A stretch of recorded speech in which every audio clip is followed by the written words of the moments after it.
तो ये क्वेश्चन बहुत ही इंपॉर्टेंट है और ये क्वेश्चन को पूरा लास्ट तक जरूर देखना, क्योंकि पिछले ही साल 2025 में एमयू के एंट्रेंस में आ गया था इतना टफ क्वेश्चन, इसलिए इसको टफेस्ट क्वेश्चन कहा गया है। देखिए क्वाड्रेटिक इक्वेशन से रिलेटेड ये क्वेश्चन है और किस तरह से करना है ये हम लोग देखते हैं।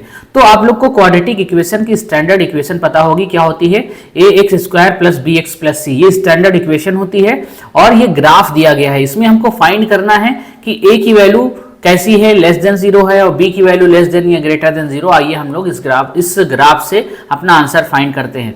और इस इक्वेशन के रूट्स क्या होते हैं, अल्फा एंड बीटा, जैसा कि नीचे दिखाया गया है।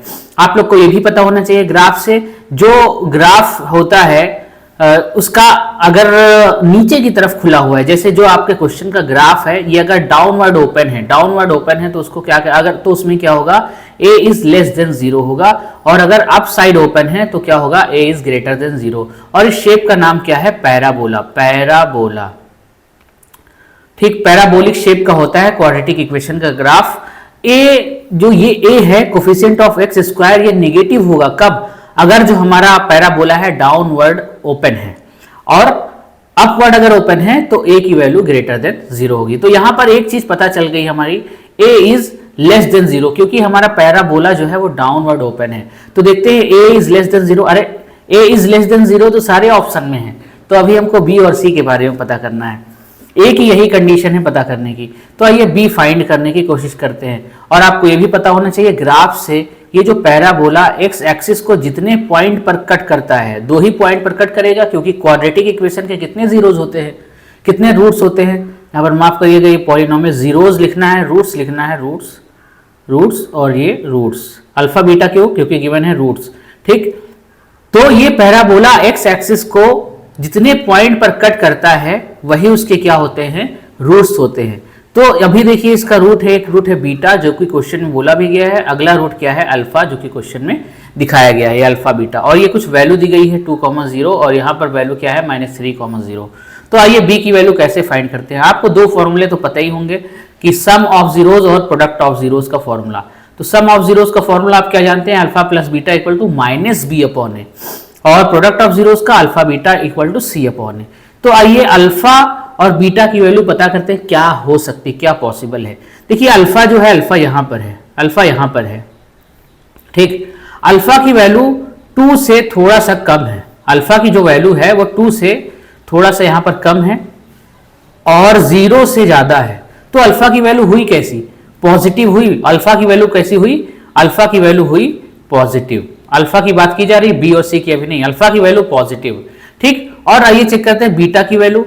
बीटा यहां पर है और यहां पर वैल्यू कितनी, -3 से इधर इस साइड क्या वैल्यू होगी, ये नेगेटिव एक्स एक्सिस है, तो कुछ भी वैल्यू हो जो कि कैसी होगी, अगर बीटा नेगेटिव एक्स एक्सिस पर है तो बीटा की वैल्यू कैसी होगी, नेगेटिव। ठीक, 3 से कम। तो आइए अपनी इक्वेशन में पुट करके देखते हैं हम लोग, अल्फा प्लस बीटा में पुट करके देखते हैं, alpha plus beta equal to -b/a। ठीक, अल्फा की वैल्यू कैसी है, पॉजिटिव 2 से कम। चलिए अल्फा की वैल्यू रख लेते हैं कितना, 1। एग्जाम्पल के लिए यहां पर 2 से कम रखना है ना, अल्फा की वैल्यू 0 से ज्यादा, तो एग्जाम्पल के लिए क्या रख लिया, 1, पॉजिटिव वैल्यू रखना था। प्लस बीटा की वैल्यू हमको -3 से कम रखना है, इधर को क्या होता है, कम होता है, -3 से कम वैल्यू कुछ भी रख लेते हैं। चलिए रख लेते हैं -4, एग्जाम्पल के लिए। b पता करना है कैसा होगा, नेगेटिव होगा या पॉजिटिव, और ऑलरेडी a कितना गिवन है, a इज लेस देन 0, क्यों, क्योंकि पैराबोला डाउनवर्ड ओपन है, तो a तो पहले से ही नेगेटिव है, नेगेटिव कुछ भी हो सकता है, नेगेटिव नंबर। तो इसको सॉल्व करने पे, इस पूरे को सॉल्व करने पे आएगा, कैसी वैल्यू आएगी, नेगेटिव वैल्यू आएगी, नेगेटिव वैल्यू। ठीक, नेगेटिव वैल्यू आएगी, और यहां से ये वाला माइनस जो इक्वेशन का था वो वाला माइनस, और नेगेटिव मान लीजिए x कुछ भी है, वैल्यू एक ही नेगेटिव है, तो ये माइनस और माइनस कैंसिल हो जाएंगे। b की वैल्यू कैसी आ जाएगी, b की वैल्यू आ जाएगी नेगेटिव, b की वैल्यू नेगेटिव आ जाएगी। तो देखिए आप लोग कैसे फाइंड किया, b की वैल्यू नेगेटिव किसमें है, ऑप्शन ए में है, ऑप्शन बी में है। अब हमको क्या पता है, और एक में c की वैल्यू ग्रेटर देन 0, c की वैल्यू लेस देन 0। तो अभी देखिए ये 2 ऑप्शन कैंसिल हो गए, ये 2 नहीं हो सकते। अब ये दोनों ऑप्शन में चेक करना है, c की वैल्यू ग्रेटर देन 0 होगी या लेस देन 0 होगी। तो आइए c की वैल्यू कैसे फाइंड करते हैं। c की वैल्यू फाइंड करने के लिए हम लोग प्रोडक्ट ऑफ जीरोस का फॉर्मूला लगाते हैं, प्रोडक्ट ऑफ जीरोस। ठीक है, आप लोग को फॉर्मूला पता ही है, प्रोडक्ट ऑफ जीरोस क्या होता है, अल्फा इंटू बीटा, पहली स्लाइड में लिखा भी हुआ है सी अपॉन ए, सी अपॉन ए, ये फॉर्मूला होता है, आप लोग ने 10th क्लास में पढ़ा होगा। अल्फा की वैल्यू हमने पिछली स्लाइड से कैसी निकाली, अल्फा की वैल्यू हमने क्या निकाली, पॉजिटिव, अल्फा की वैल्यू क्या निकाली, पॉजिटिव, और बीटा की वैल्यू निगेटिव। रूट्स बदल तो जाएंगे नहीं, उसके हिसाब से सी और ए के हिसाब से रूट्स बदल तो जाएंगे नहीं। अल्फा की वैल्यू हमने निकाली है पॉजिटिव, और बीटा की वैल्यू कैसी निकाली है, निगेटिव मल्टीप्लाई में। और सी वही तो पता करना है कैसा होगा, ए ऑलरेडी निगेटिव है, सी की वैल्यू ऑलरेडी निगेटिव है, तो माइनस है, निगेटिव लिख देते हैं यहाँ पर, निगेटिव, सी अपॉन निगेटिव। ठीक, देखिए नेगेटिव, तो पॉजिटिव और निगेटिव मल्टीप्लाई होके क्या आता है, माइनस नेगेटिव। ठीक, equal to C upon negative. ठीक, अब सी की वैल्यू, ये निगेटिव निगेटिव मल्टीप्लाई होके कैसे हो जाएंगे, पॉजिटिव, ये निगेटिव इधर जाएगा, उससे निगेटिव से मल्टीप्लाई होके क्या हो जाएगा, पॉजिटिव। तो सी की वैल्यू क्या आ गई, सी की वैल्यू आ गई पॉजिटिव, मतलब ग्रेटर देन 0।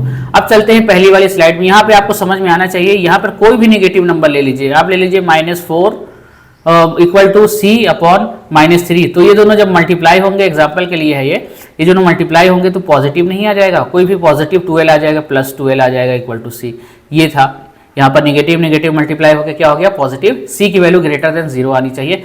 देखते हैं कौन सा ऑप्शन करेक्ट है। सी की value greater than 0 option A में है, तो उम्मीद है कि आपको ये टफ क्वेश्चन जो 2025 एमयू का था, ये वाला ऑप्शन करेक्ट है, ऑप्शन नंबर ए। तो 2025 का एमयू का क्वेश्चन था, वो आपको समझ में आ गया होगा। मेरा नाम है मोहम्मद आतिफ खान। अगर आप और भी डिटेल्ड क्वेश्चन देखना चाहते हैं तो पूरी सीरीज है एमयू जामिया के प्रीवियस ईयर क्वेश्चन की, सारे चैप्टर मैथ्स के बताए गए हैं। इस वीडियो में फिलहाल इतना ही, मिलते हैं नेक्स्ट वीडियो में एक और टफ क्वेश्चन के साथ। तब तक के लिए थैंक यू।